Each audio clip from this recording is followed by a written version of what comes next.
A1 Bangla টিভির দুপুরের নিউজে আপনাদেরকে স্বাগতম।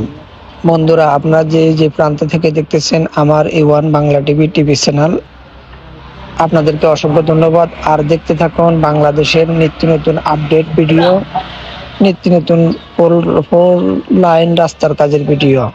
সবসময় আমি আপনাদেরকে দিয়ে থাকবো নতুন নতুন আপডেট।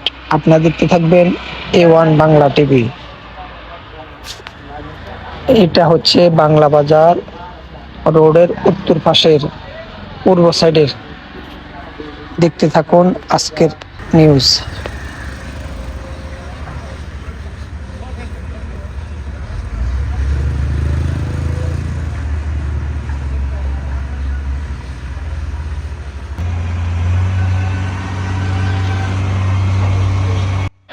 যেখানে নতুন পানির মধ্যে রাস্তা তৈরি করা হচ্ছে, সেই জায়গাগুলোতে ব্লক দিয়ে সাইডে ওয়াল করে দেওয়া হোক।